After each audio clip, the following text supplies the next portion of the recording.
আমাদের এখন যে এনসিপিতে সবার আগ্রহ তারই একটা অংশ। যারা অতীতে শিবিরের রাজনীতি করেছে তারা এখন এনসিপিতে আসতে চাচ্ছে, এটা একটা ভালো দিক আমরা মনে করি। তার মানে তারা গণতান্ত্রিক রাজনীতির প্রতি তাদের আস্থা আছে বা আস্থা তৈরি হয়েছে। এর বাইরে আপনি যার নাম বললেন, নিজামী সাহেবের পুত্র, কিংবা আপনার শেরেবাংলা একে ফজলুল হকের নাতনি, শরীয়তুল্লাহর নাতি, এরকম বিখ্যাত পরিবারের ছেলেমেয়েরাও কিন্তু এখানে আসছে। এবং এটা সার্বিক দিক থেকে এনসিপির যে একটা ডাইনামিক্স, যে মানে একটা বৈচিত্র্যপূর্ণ একটা ডাইনামিক্স, সেটারই একটা পরিচায়ক। সম্প্রতি সম্প্রতি সময়ে ডান বাম নির্বিশেষে অনেকেই যুক্ত হচ্ছে এনসিপিতে। ভিন্ন বলায় আদর্শ জায়গা থেকে এসেও তারা কি আসলে এনসিপির আদর্শ ধারণ করতে পারবে বলে মনে করেন? আপনাকে ধন্যবাদ।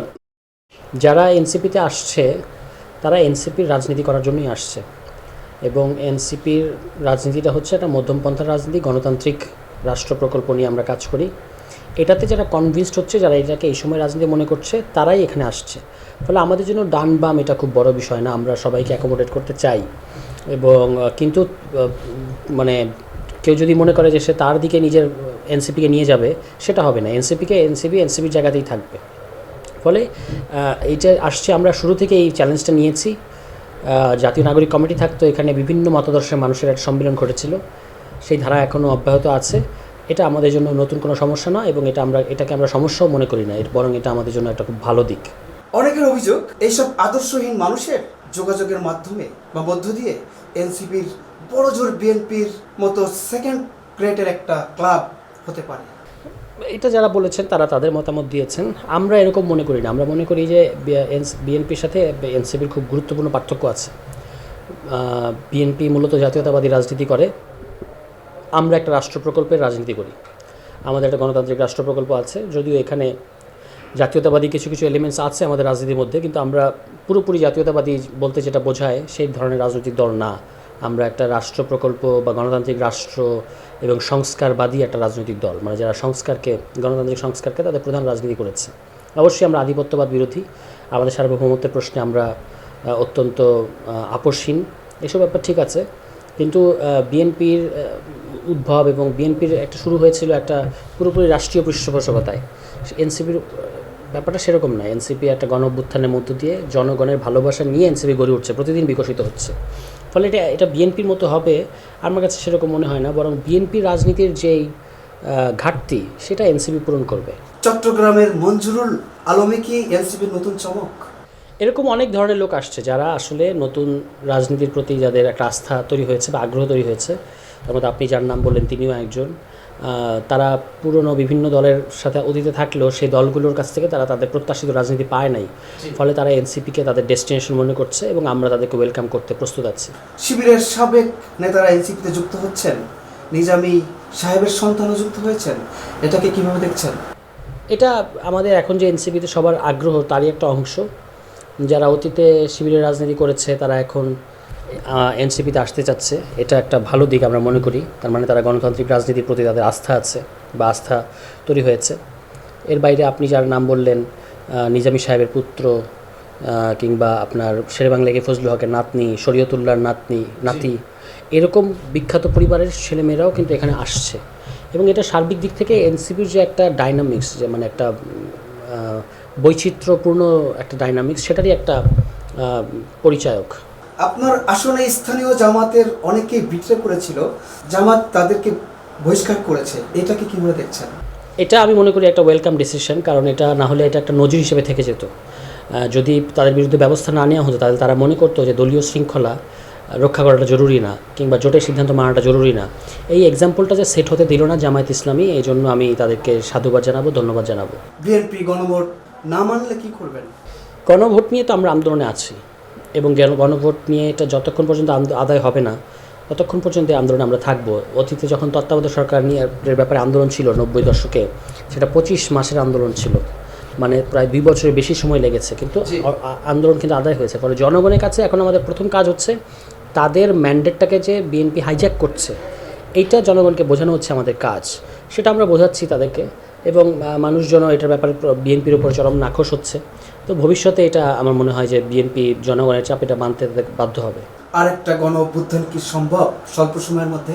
গণ অভ্যুত্থান চাইলেই হয় না, আবার গণ অভ্যুত্থান যখন হবে আমরা এটাকে আটকেও রাখতে পারবো না, এটা হবেই। যদি আপনি রাষ্ট্র কাঠামো গণতান্ত্রিক সংস্কার না করেন তাহলে আবারও ক্রাইসিস তৈরি হবে এবং আবারও সেখান থেকে গণ অভ্যুত্থান হবে। ফলে এটা কবে হবে আমরা দিনক্ষণ কিছু বলতে পারবো না। এটা 1 মাসের মধ্যেও হতে পারে, পরিস্থিতি তৈরি হতে পারে, 10 বছরও সময় লাগতে পারে, 5 বছরও সময় লাগতে পারে। এটা পুরোটাই পরিস্থিতির উপর এবং রাজনৈতিক বাস্তবতার উপরে, কন্ডিশনের উপর নির্ভর করবে। আমাদের কাজ হচ্ছে জনগণের পক্ষে রাজনীতিটা কন্টিনিউ করা, যে জনগণের স্বার্থের পক্ষে যে আমরা যে আছি এবং সরকার যে জনগণের স্বার্থটাকে অগ্রাহ্য করছে, এটা জনগণের সামনে বারবার হাজির করাটাই হচ্ছে আমাদের কাজ, সেটা আমরা করে যাব।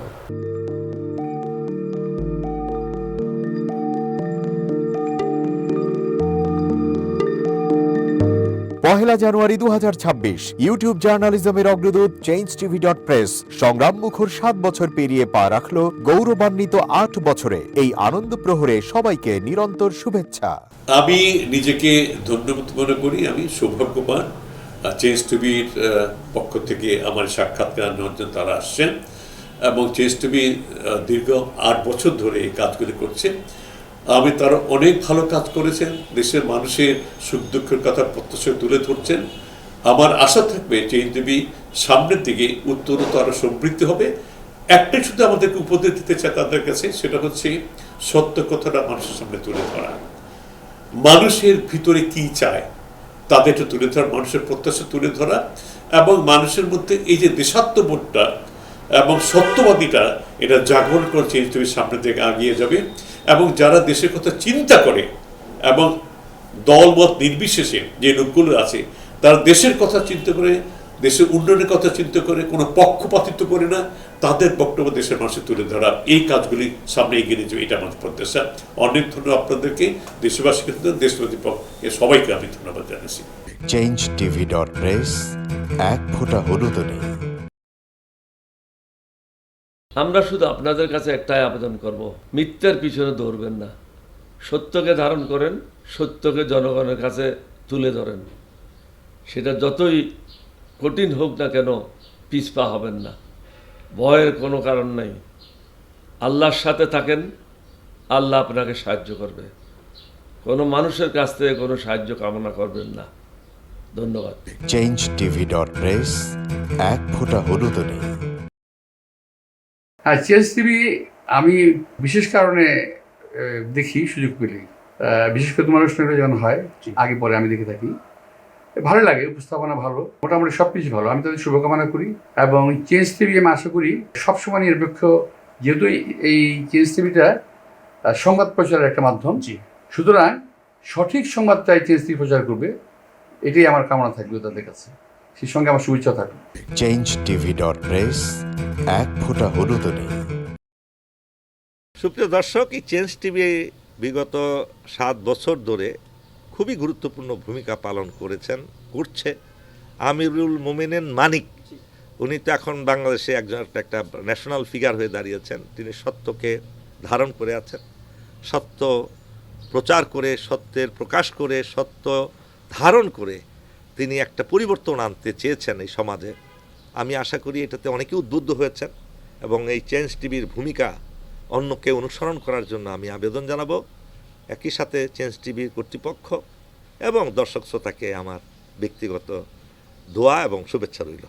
changeTV.press এক ফোঁটা হলুদও নেই।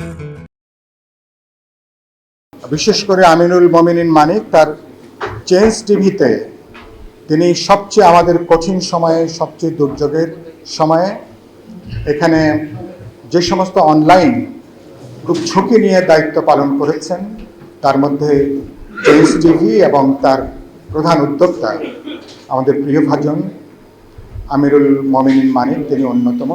changeTV.press এক ফোঁটা হলুদও নেই। চেঞ্জ টিভির সবচেয়ে বড় নামটা সুন্দর, চেঞ্জ নামটা সুন্দর, হলুদ সাংবাদিকতা নয়, ট্রু জার্নালিজম এবং একটা চেঞ্জ। এবং মানে একটা কথা আছে, if you want to change the world we have to change your self. এবং চেঞ্জটাই হচ্ছে মূল জিনিস, আমরা আমাদের সামনে রাখতে হবে। আমরা একটা পরিবর্তন চাই। চেঞ্জ টিভিতে এই সমস্ত প্রোগ্রাম দেখিয়েছে, মোস্ট অফ দ্য ক্ষেত্রে আমি দেখেছি তারা একটা নতুনত্ব নিয়ে আসছে, বিভিন্ন ইন্টারভিউ বিভিন্ন প্রোফাইল লোকদের দিয়েছে এবং একটা নতুন বাংলাদেশ তৈরি করা একটি নতুন নেতৃত্ব তৈরি করা, একটি নতুন চিন্তা একটা ওয়ার্ল্ড তৈরি করার ব্যাপারে চেঞ্জ টিভির একটা বিরাট ভূমিকা রয়েছে।